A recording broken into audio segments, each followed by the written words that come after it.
Hey guys, Jordan here. Before we dive into this video, I just want to say that you can sign up for the complete course, the Ultimate Photographer Formula, free of charge. It is an email course, so you'll get one video a day over the duration of 65 days as you progress through the course. And you can sign up for that free of charge by clicking the link in the description. Enjoy the video.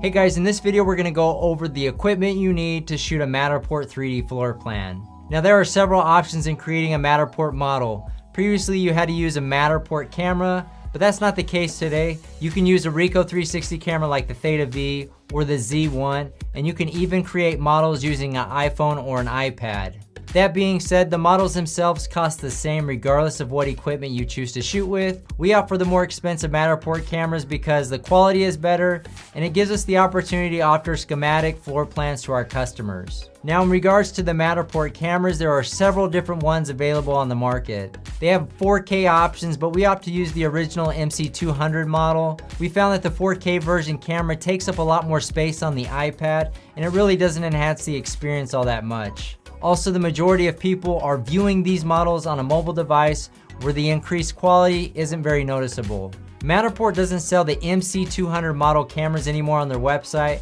but you can find them used on eBay for around $2,000. Another big reason why we use Matterport cameras is battery life. You can literally shoot 10 different models on a single charge. One downside to using Matterport cameras is that the model does take longer as you have to wait for the camera to spin around. From our experience, it takes twice as long to model using a Matterport camera than if you were using a Ricoh 360 camera. So that is definitely something to take into consideration as well. Now let's talk some other camera options for creating Matterport models. We actually use Ricoh Theta Vs for our other 360 tour options, and it produces good results. In my opinion, there is a noticeable difference between the Matterport camera and a Ricoh camera, even if you opt for the more expensive Z1 camera. This is especially the case in regards to white balance. Now with the Z1, it has better resolution than the Theta V, but in my honest opinion, the visible difference isn't significant enough to justify the price difference from $300 for the Theta V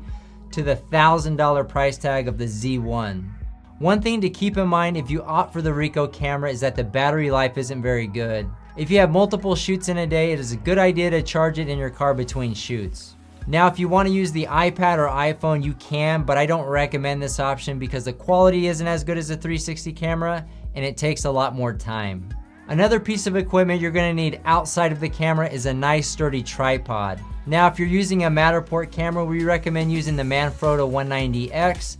This tripod is not heavy and is very sturdy.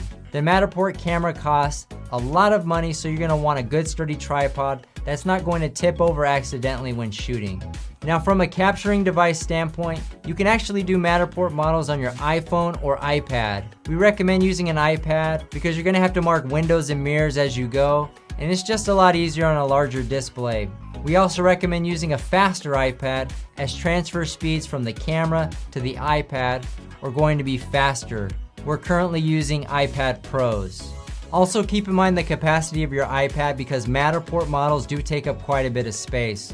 We purchase iPads that have at least 128 gigabytes of storage so that we're not having to delete a bunch of recent models, because there are times when you have to go back to a property to reshoot a room or something was out of place, and it's a lot easier just to pull up the previous model, remove the scans that in the area where you're rescanning and just rescan that area. You're not having to rescan the entire home.